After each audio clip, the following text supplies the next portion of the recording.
Hi friends, நம்ம சேனலை இப்போ தான் ஃபஸ்ட் டைம் பார்க்குறீங்கன்னா மறக்காமல் நம்ம சேனலை சப்ஸ்கிரைப் பண்ணுங்கள். கூடவே பக்கத்தில் இருக்க பெல் ஐக்கானையும் கிளிக் பண்ணுங்கள்.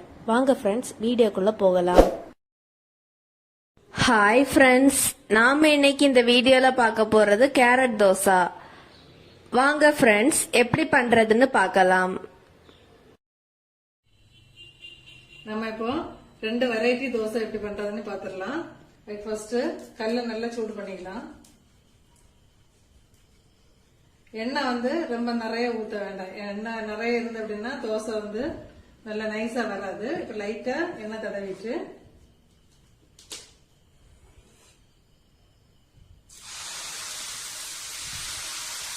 மேக்சிமம் எவ்வளவு நைஸா விரிக்க முடியுமோ அந்த அளவு விரிச்சுக்கலாம்.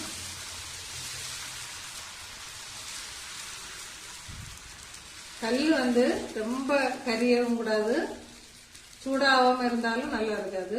அதனால மீடியமா இருக்கணும் கல்லு. இப்ப இதுல வந்து ஆனியன் வச்சிடலாம். ஆனியன் வந்து நல்ல பொடியா மேக்சிமம் எவ்வளவு கட் பண்ண முடியுமோ அந்த அளவு கட் பண்ணிக்கோங்க.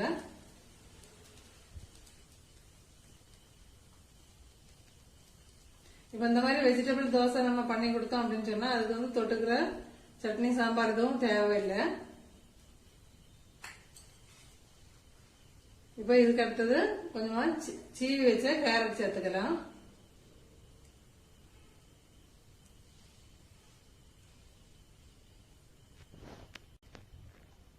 இப்ப வெஜிடபிள் போட்டாச்சு. இப்ப இதுல பச்சை மிளகா சேர்க்கல. இதுக்கு மேல வந்து இட்லி பொடியை வந்து கொஞ்சமா தூவி விட்டுலாம். இல்ல உங்களுக்கு இட்லி பொடி பிடிக்காது அப்படின்னா பச்சை மிளகா வந்து உங்க காரத்துக்கு ஏற்ப கொஞ்சமா சேர்த்துக்கோங்க.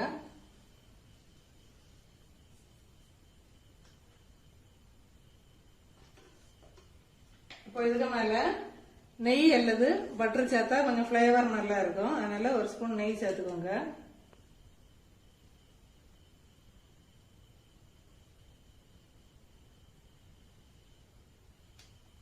நம்ம இப்போ மூடி வச்சு ஸ்லோ ஃபிளேம்ல வச்சுட்டு ஒரு 2 நிமிஷம் அப்படியே குக் பண்ணி எடுத்துடலாம்.